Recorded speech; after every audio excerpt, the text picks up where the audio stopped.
When the Soul Returns to the World, by David Russo. Introduction. There is a rhythm to the journey of the soulum movement that is neither random nor fleeting, but deeply ordered. In When the Soul Returns, we explored the inner return, the quiet awakening to the self that has always been present, beneath the layers of expectation, obligation, and nose. We remembered the voice that waits patiently within, inviting us to reclaim our truths and presence. In When the Soul Returns from Where It Came, we trace the soul's cosmic path, its origins, beyond time and space, and the vast, mysterious return to source, reminding us that we are never separate from the greater flow of life. And yet, there is a third movement, a return that completes the triangle of spiritual architecture, the return of the soul to the world. This is the return not inward, not upward, but outward into relationships, work, community, and the everyday moments that shape the human experience. It is the integration of what has been remembered, the embodiment of wisdom, the living of truth in action, and the offering of presence as a sacred contribution. The first two returns, inner and cosmic, prepare us. They remind us of who we are at the core and of the infinite context that holds us. But the soul's journey is not complete until it touches the world fully and consciously. Only then does the architecture of the spirit stand whole, self, source, and living expression in harmony. This book is an invitation to the final leg of the journey. It does not offer doctrine or instruction, only guidance in listening, observing, and participating with awareness. Here, you will find reflections on integrating presence into daily life, expressing your soul through work, love, and creativity, and meeting the challenges of the world with honesty and grace. If you have listened to the audiobooks of the first two journeys, you already know the voice of the soul. Let this be its song outward, a voice that does not withdraw from life but moves through it, enlivening it, softening it, honoring it. The triangle is now complete. Inner return, cosmic return, and return to the world. Here lies a spiritual architecture that supports a full life, the remembering of self, the recognition of source, and the embodiment of soul. In every step you take, walk gently, listen closely, and let your presence become the world's gift. Chapter 1. The Art of Integration. True integration begins quietly, in the spaces between thought and action, between intention and behavior. It is not a declaration, a show of change, or a moment the world immediately notices. It is the soul settling into the body, allowing what has been remembered inwardly to find expression outwardly. After the inner return, when you've reclaimed your sense of self beneath the roles and expectations, and after the cosmic return, when you've glimpsed your place within something vast and eternal, you are faced with a question that cannot be answered with theory alone. How will you live now? Integration is the bridge between insight and embodiment. It is where awareness becomes action, where reflection moves into relationship, where silence transforms into speech. Many awakenings stall here because alignment in solitude feels safe, while the world is unpredictable, nosy, and often overwhelming. The art of integration is the practice of carrying centeredness into movement, of remaining rooted while fully participating in life. It begins with coherence between thought and action, between intention and behavior, between what you know inwardly and what you express outwardly. When your words reflect your values, your boundaries honor your self-respect, and your choices rise from alignment rather than external pressure, life begins to feel less fragmented. This is not perfection, it is presence. It is the subtle, sacred work of living truthfully in ordinary moments. Chapter 2. Presence in relationships. Connection begins with attention. It begins not in grand gestures or perfect words, but in the simple act of being fully present with another. When the soul has returned inwardly, and when the cosmic perspective has expanded your sense of belonging, the next invitation is clear: to bring that presence into your relationships. Presence is not performance. It is not charm, persuasion, or approval seeking. It is the willingness to listen without rushing, to see without judging, to respond without reflexive fear or habit. In its quiet steadiness, it transforms ordinary exchanges into sacred moments. Relationships have always been mirrors, reflecting not only who others are but also the parts of ourselves we have ignored, protected, or denied. In the past, we may have approached them with masks, defenses, or unexamined expectations. Now, Integration asks us to bring coherence into connection, to let the softening of old patterns and the deepened understanding of our own soul inform how we engage with others. This is not easy. Old habits will emerge. Reactivity will tempt you. Vulnerability will feel risky. Yet each encounter holds the opportunity for presence to deepen, for love to be felt more fully, and for understanding to emerge where confusion once lingered. Presence in relationships is a practice of returning to patience when irritation rises, returning to compassion when disappointment surfaces, returning to honesty when fear tempts concealment. It is the ongoing choice to honor your own integrity while honoring the humanity of those around you. Chapter 3. Soulful Work. Purpose begins quietly, before ambition or expectation. It is the sense that what you do matters not because of recognition or reward, but because it carries the energy of your soul into the world. After remembering yourself inwardly and sensing your place in the vastness of life, the next step is to let that awareness guide your work. Soulful work is not defined by titles, income, or prestige. It is defined by alignment, when your actions reflect your values, when your effort flows from intention rather than obligation, when each task, no matter how small, carries meaning. Work becomes sacred when it is no longer separate from who you are, but an extension of your inner truth. This does not mean every task will be effortless. Challenges, mistakes, and tedium remain part of the process. But when approached from presence, even difficulty becomes a teacher.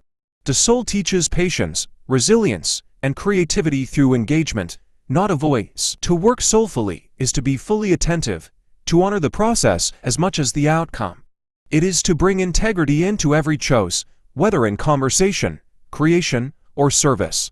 It is the integration of knowing and doing, allowing insight and intuition to guide action. In this way, work becomes a bridge between your inner world and the world around you, between personal fulfillment and contribution, between presence and impact. The soul moves not only in meditation or stillness, but through the hands, mind, and heart as they shape, serve, and create. Chapter 4. The sacred in community. Connection is not accidental. It is a reflection of the soul's desire to move outward, to extend presence into the spaces we inhabit with others. After returning to yourself and sensing your place in the vastness of life, the next invitation is to bring that awareness into relationship with friends, family, neighbors, and even strangers. Community becomes sacred when we treat it as a mirror, showing us both our gifts and our blind spots. It is not about perfection or agreement, but about authenticity. Every interaction carries the potential for reflection, learning, and deepened understanding. The soul's return is not meant to isolate, but to engage with discernment, generosity, and empathy. Being present in community requires courage. It asks you to listen as deeply as you speak, to hold space without judgment, and to honor boundaries without withdrawing from connection. It challenges old patterns of reaction and invites you to respond from integrity rather than habit. Sacred community is not measured by size or visibility. It is measured by quality, the depth of attention, the care in listening, the willingness to be seen and to see others without pretense. Even small gatherings, brief encounters, and daily gestures become opportunities to practice presence and to extend the soul outward. Through these connections, the inner and cosmic returns are grounded. The lessons of stillness and vastness find expression in shared experience. Presence becomes tangible, compassion becomes active, and the soul's energy moves in ways that ripple beyond the self. Community, when approached with reverence, is not just a backdrop to life, it is a living, breathing extension of your return. It is where the spiritual becomes practical, and where love, understanding, and attention become sacred acts. Chapter 5. Action from alignment. True action begins quietly. It is not the result of urgency or pressure, but of clarity, a deep sensing of what feels aligned in heart, mind, and spirit. After remembering yourself inwardly and feeling the vastness of life outwardly, your next step is to allow your intentions to take shape in the world with integrity. Action from alignment is not about achieving more, impressing others, or checking off tasks. It is about moving in ways that honor the soul's guidance, even when the path is uncertain. Every choice, from the smallest gesture to the largest commitment, becomes a reflection of your inner coherence. This requires attentiveness. You notice where your energy flows naturally and where it is resisted. You pause before reacting, listen before deciding, and allow your inner knowing to guide your steps rather than external expectations. Alignment asks you to trust that the quiet voice of the soul knows what the mind cannot always calculate. Aligned action carries both courage and gentleness. It may call you to speak truth where silence was easier, to set boundaries where convenience once ruled, or to pursue purpose even in the face of doubt. The world does not always reward integrity, but integrity itself carries its own unmistakable reward, a life lived without internal compromise. Through aligned action, the lessons of inner and cosmic return take root. The wisdom you have cultivated inwardly begins to manifest outwardly, and the life you lead becomes a tangible expression of what you have come to know, that being present, being conscious, and being authentic are not separate from doing, they are the foundation of it. Every step taken from alignment strengthens the bridge between spirit and world. Each decision becomes a reflection of your truth. And slowly, quietly, the life you inhabit begins to resonate with the soul that has always been guiding you. Chapter 6: The Spirituality of Ordinary Life. The sacred is not always found in extraordinary moments. Often, it dwells quietly in the rhythm of daily life, in the mundane tasks and familiar routines we move through almost unconsciously. After returning to yourself and sensing your place in the vastness of existence, the next step is learning to bring awareness into the ordinary, to see each moment as a vessel for the soul. Spirituality in daily life is less about escape and more about presence. It is in washing dishes with care, in listening fully when someone speaks, in walking without a destination, and in noticing the subtle beauty that life offers. These seemingly small acts become portals to depth if approached with mindfulness and reverence. Ordinary life challenges the soul to remain present when nothing is extraordinary. It asks you to embody your awareness even when no one is watching, to carry your integrity into routines, and to honor the subtle signals, your inner self. This is where transformation deepens, where the insights of inner and cosmic return settle into practical, lived wisdom. When you bring your consciousness to the ordinary, every day becomes a practice. Each choice, each interaction, each breath becomes a reflection of alignment and authenticity. You learn that the sacred is not a distant destination or a rare occurrence, it is woven into the fabric of life itself. The spirituality of ordinary life teaches patience, humility, and attention. It softens the sharp edges of striving and performance, and it reminds you that the soul's presence is always accessible, even in the smallest gestures. Here, the divine and the human meet, quietly, seamlessly, and without fanfare. Chapter 7: Embracing Conflict with Grace. Life in the world is rarely serene. Even after returning to yourself and sensing your connection to something vast, challenges rise, tensions, disagreements, misunderstandings. These moments are not signs of failure or spiritual weakness, they are invitations to practice the soul's presence in action. Conflict, when approached consciously, becomes a doorway to deeper understanding, compassion, and integrity. Embracing conflict with grace does not mean avoiding discomfort or suppressing your truth. It means meeting tension with awareness, noticing your reactions, and choosing responses aligned with the deeper wisdom within you. It asks you to hold space for others while remaining rooted in your own values, to speak clearly without aggression, and to listen without judgment. Grace in conflict is cultivated through patience and attention. It grows when you recognize that disagreements often reveal unhealed parts of yourself, unexamined assumptions, or unmet needs. By engaging these moments consciously, the soul learns to navigate complexity without losing presence. Each challenge becomes a mirror, reflecting where harmony and understanding are possible and where growth is still needed. When approached with care, conflict can deepen relationships rather than fracture them. It can transform irritation into insight, frustration into empathy, and disagreement into connection. The key is to remember that your grounding is not in controlling outcomes, but in embodying truth, patience, and presence. In this way, grace is not a passive response. It is an active, deliberate choice to bring awareness into tension. It is the art of remaining fully yourself while honoring the humanity of others. And in these moments, the world becomes a classroom for the soul, teaching that harmony is not absence of conflict, but mastery of presence within it. Chapter 8: Love without losing yourself. Love is not always gentle. It is not simply comfort, warmth, or shared laughter.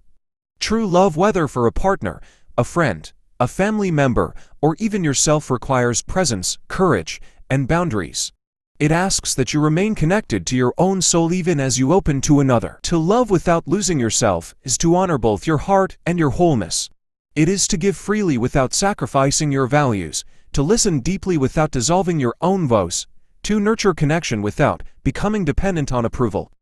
Love becomes a reflection of inner alignment rather than a source of validation. This balance is rarely easy. Old patterns of people-pleasing, fear of rejection, or codependency can resurface. The soul's return teaches you to notice these impulses, to acknowledge them without judgment, and to choose responses that preserve integrity. Each act of conscious love becomes a practice of discernment, when to speak, when to listen, when to hold space, and when to stand firm. Loving fully while remaining yourself requires courage. It requires the willingness to be seen clearly, even if others misunderstand or resist your truth. It requires patience with yourself, knowing that mistakes will happen, that boundaries will be tested, and that the dance of closeness and individuality is ongoing. When love is rooted in presence, it transforms ordinary interactions into sacred exchanges. The heart expands without dissolving. The connection deepens without dependency. And the soul learns that to love well is not to lose, but to integrate, to bring the fullness of your being into relationship without compromise to your essence. Chapter 9. Contribution as a form of soul expression. Contribution is more than doing good or achieving recognition. It is the outward movement of the soul, the way your inner alignment touches the world. Every act of giving, whether time, attention, skill, or presence, becomes sacred when it flows from authenticity rather than obligation. To contribute from the soul is to offer what only you can offer, without attachment to results or approval. It is to recognize that your presence, your work, and your care are part of a larger pattern, and that even small acts ripple outward in ways unseen. The world does not require perfection, it requires authenticity. Contribution also requires listening, not just to the needs of others, but to your own readiness, your own boundaries, and your own guidance. The soul whispers when an action is aligned. It resists when you move from fear, comparison, or compulsion. By noticing these subtle cues, your giving becomes sustainable, regenerative, and deeply meaningful. Many confuse contribution with overextension. The soul teaches a different rhythm: give what you can, in ways that honor both yourself and the receiver. This creates a balance where generosity and self-respect coexist, and where impact is measured not by quantity, but by the integrity behind it. When contribution becomes an expression of soul, it transforms work into worship, service into art, and presence into a living prayer. Your actions, no matter how ordinary they seem, become threads in the larger tapestry of life, carrying resonance that extends far beyond immediate awareness. Chapter 10. Living with the soul in the world. To live with the soul in the world is to inhabit life fully, with both feet on the ground and your heart open to its subtle currents. It is the integration of all that has been remembered: the inner truth, the cosmic awareness, the lessons of presence, and the wisdom of contribution into each moment of ordinary existence. This way of living does not demand extraordinary circumstances. It asks only for attention, noticing the weight of your steps, the tone of your voice, the space between thought and action. The soul is found not in grand gestures, but in fidelity to awareness, in the small acts that honor your values and integrity. Living with the soul in the world also means embracing tension and ambiguity. Life will always bring uncertainty, challenge, and unpredictability. But when you are anchored within, you move through these experiences not as obstacles to avoid, but as opportunities to practice steadiness, discernment, and grace. Here, presence is your compass. It guides how you speak, how you act, and how you respond to others. It ensures that every interaction, every choice, becomes an expression of the life you are committed to living, a life informed by the quiet knowing of your deeper self. In this way, the world becomes a reflection of your inner coherence. What you offer outwardly is inseparable from what you cultivate within. Living with the soul is not a task, it is an ongoing art, a conversation between your being and the life around you, where each day becomes both teacher and canvas. Conclusion: the world becomes sacred. There is a quiet transformation that occurs, and the soul moves freely through life. It is not marked by fireworks or dramatic revelations, but by the subtle shift in how you experience the ordinary.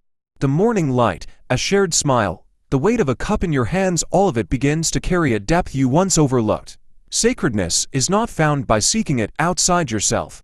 It emerges when attention meets presence, when awareness turns toward the simple, the small, the everyday. Every moment holds the potential to be whole, to be complete, to be fully lived. The world, in its vastness and complexity, mirrors the quiet order of your inner life. Walking with this awareness, you notice how interconnected everything is. Your actions ripple outward, your words carry resonance, your choices leave footprints on both the seen and unseen. The ordinary becomes extraordinary not because it changes, but because your way of being has shifted. You are no longer rushing past life, you are inhabiting it with clarity, intention, and care. This is the final act of the return, bringing the wisdom of inner alignment and cosmic awareness into your daily reality. Life is no longer divided between what is sacred and what is mundane. Each breath, each step, each encounter carries the weight and wonder of presence, and in this quiet devotion, the world itself becomes a place of reverence. Not because it demands it, but because you have learned to recognize the sacred that has always been here, patiently waiting for you to arrive.